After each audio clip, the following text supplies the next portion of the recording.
Hello and welcome, everyone. I'm with the ASA Research Foundation. I am the Director of Strategic and Future Focused Research. And I'm thrilled today to kick off today's informational webinar on the Association Impact Study. So we're here to explore how innovation is shaping the future of associations and how your organization in particular can harness it to better serve your members. So this work is grounded in the American Innovation Index, a powerful tool that is now being adapted for the association sector. Yeah, Gina, I totally skipped ahead, but we can go back to slide 2 as well. So just so we can kind of gear ourselves here, I apologize.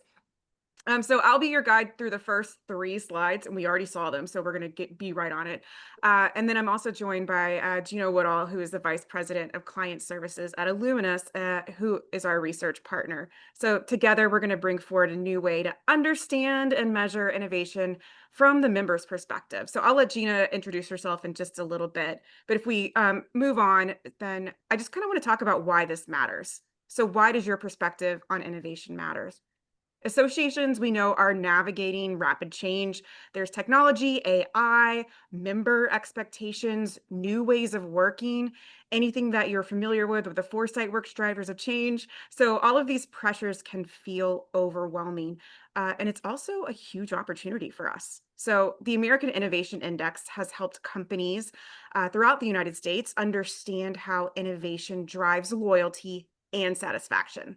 So now we're going to tailor that model for associations. So you can benchmark, you can grow and lead in areas that matter most. So Gina will walk us through how this model works in the business world and how it's being adapted specifically for ours. Gina? Great. All right. Thanks, Andrea.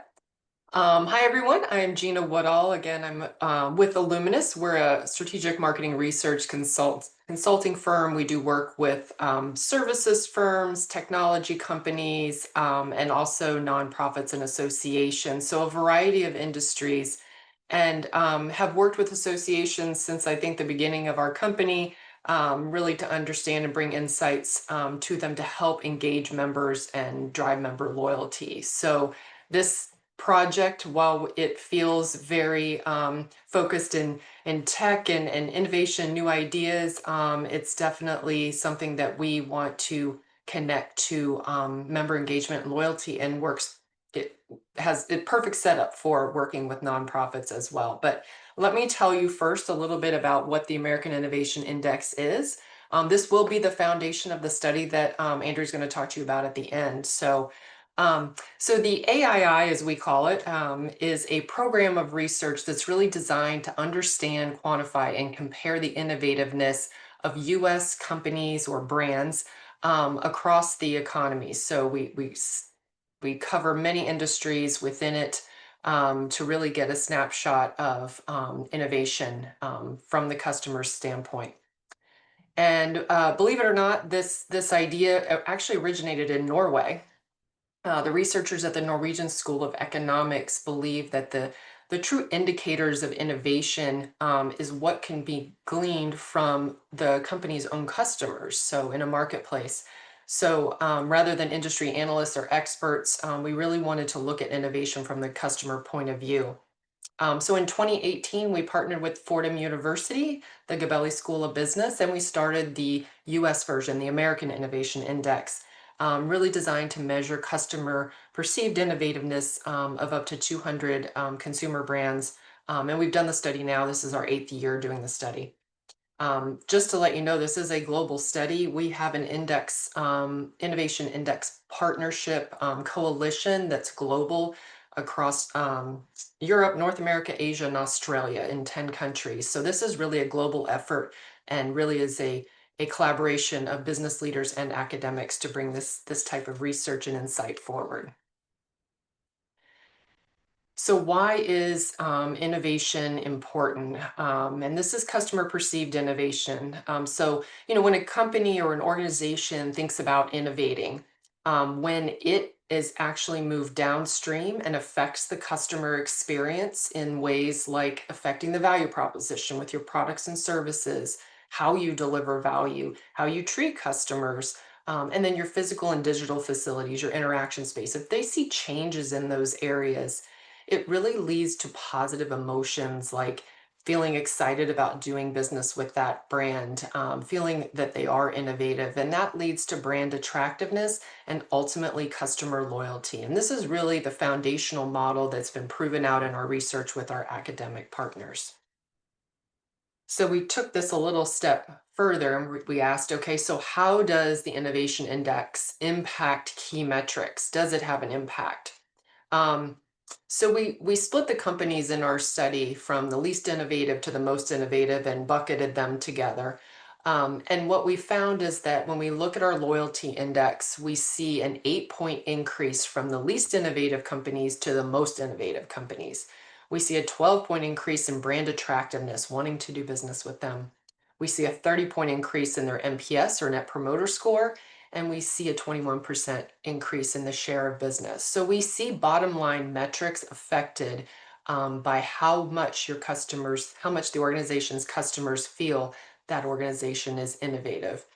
And even going a step further, we took the first 5 years of data from the American Innovation Index and we matched those to those companies' financial returns a year later. And we did some analysis to understand if there was an impact.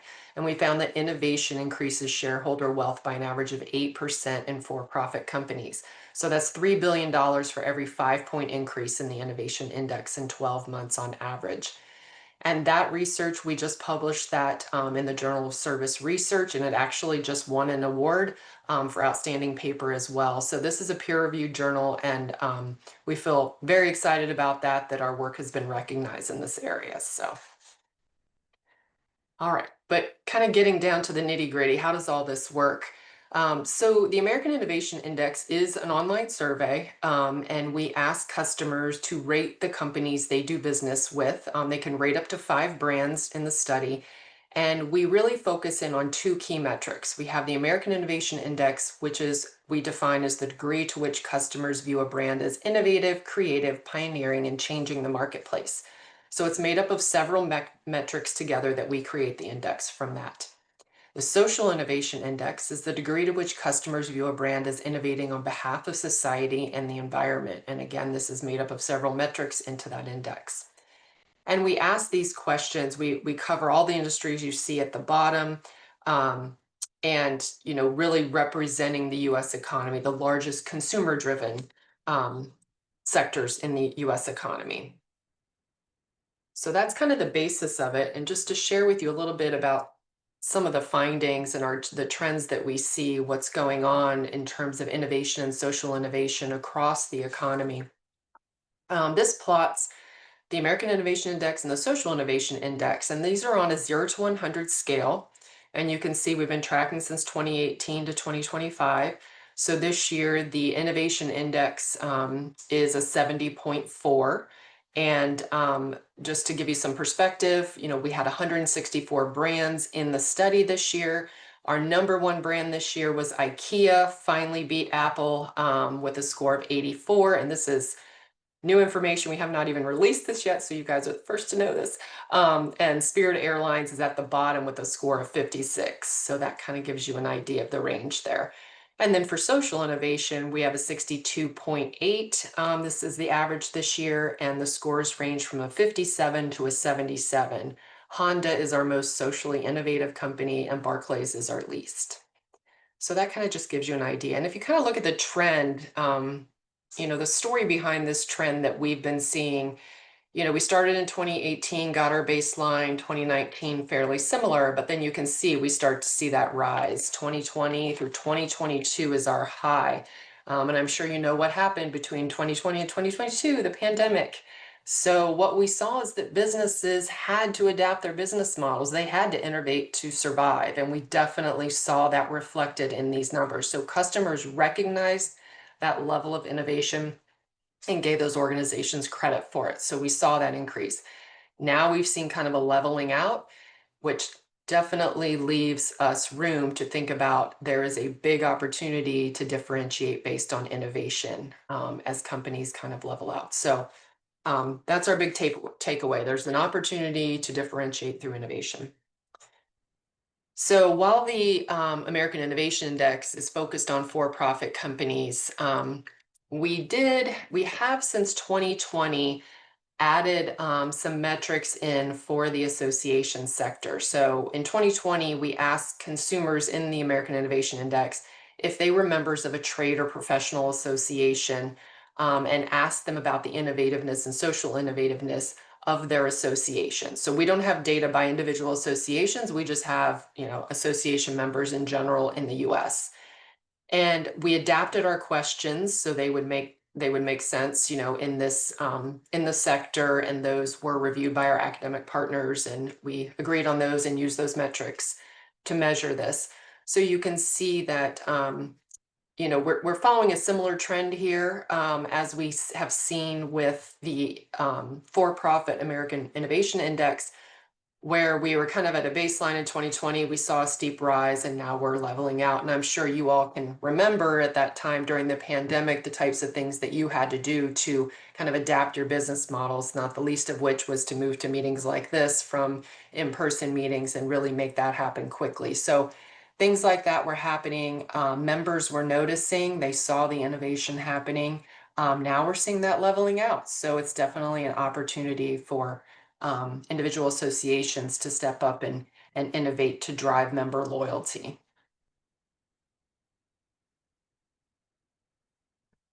I also asked just a broad question, why did they think their association was innovative? And we just asked them to type in their thoughts. We didn't have any categories for this. And then we threw the data in to see kind of what themes came out, that we saw across the data. And what we're seeing is that innovative associations, they're called out for, continuously improving and innovating in terms of their website, how they communicate with members, just different technological advancements, member benefits, they saw changes. So those types of things were called out as evidence that they felt like the association was innovative. They also mentioned things like local community involvement, advocacy efforts, as well as networking and just sharing ideas, being able to share new ideas and broaden, the industry's knowledge and strengthen that. So I think the takeaway from this, while this is just, they can write in anything they want, I think our takeaway here is that innovation, for associations, and it's true on the for-profit side, it's not all about technology. There are a lot of different ways that associations can innovate, and be recognized for it among their members. So we're excited to take this to the next step and get started on the study. So I'm going to move this to Andrea and let her tell you a little bit about it. Oh, there we go. Great. Thanks, Gina. That was good information, and thank you for some insights, some first time data Sneak that we're peek. hearing here. It's great.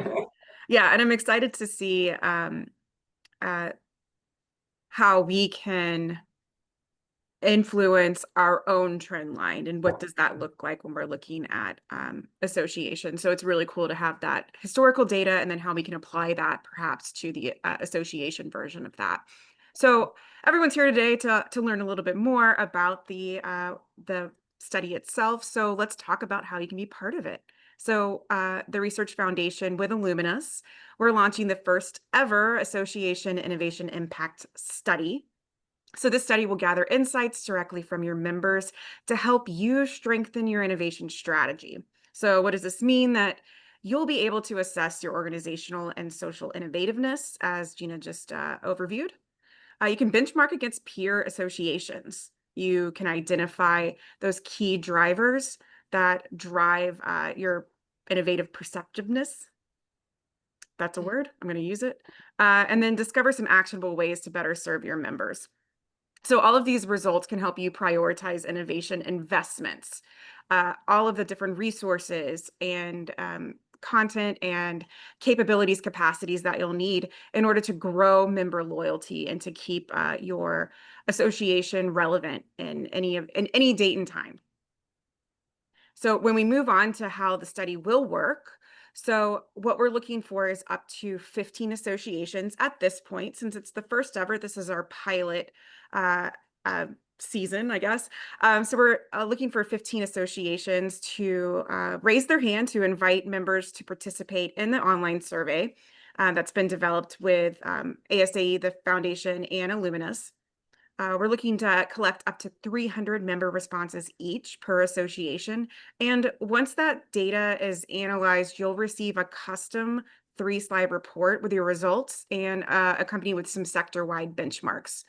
I'm going to toss it back to Gina for a second just to share a little bit more about what that custom report looks like. Yeah, so we have some example slides here at the bottom.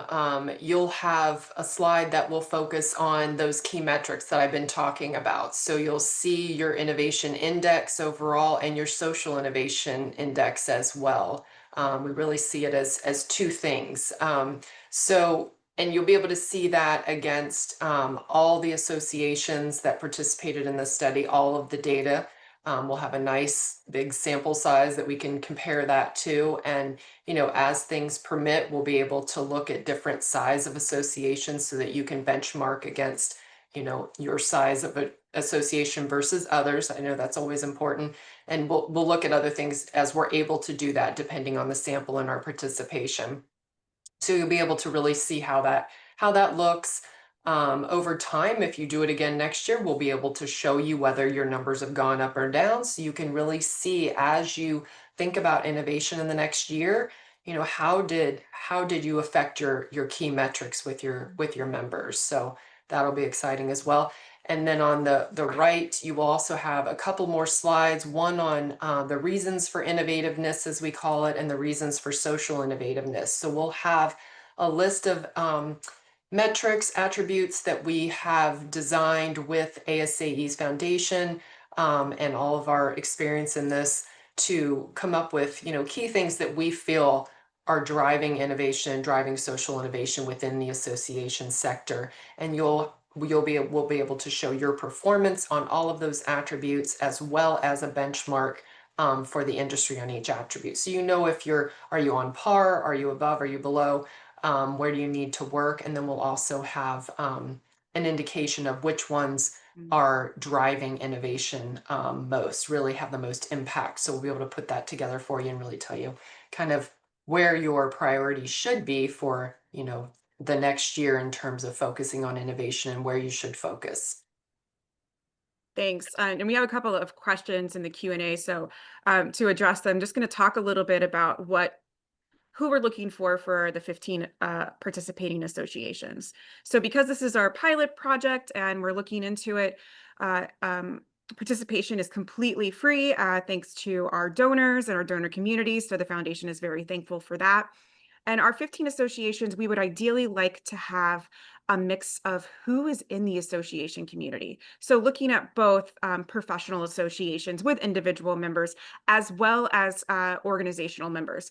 Hybrid. If you are a different model that you think might be interested or might is contributing to the association community, we encourage you to do that. We are looking for people with members, so whether that means organizational or individual. So when we're looking at member responses per association, that would be individual responses. So if you have a primary contact from your organization, that's who we would suggest. If it's an organizational membership, that person or someone within that organization should receive the survey. Not if there's 300 people in that organization, all of them receive that survey. We're looking more at a response that is representative of your membership. So consider that before you raise your hand or you're interested in diving in there. Uh, we will also look at what the membership looks like for ASAE. So we want to be sure that we are being intentional when it comes to who is participating in this project at this point. So we want to make sure that we have the appropriate number or try to get this close to professional associations versus trade associations.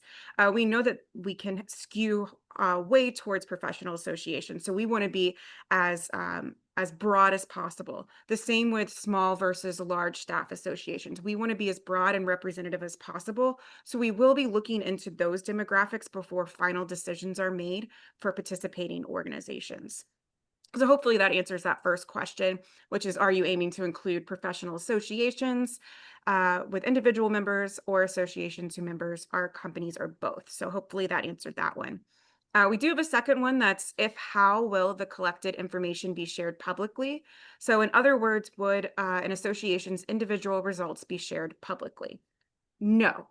We will, this is something we'll talk about. We're going to have a comprehensive report, which will be a sector-wide white paper. So your individual answers will not be, or results will not be shared unless you give us permission to do so, which we would be happy to.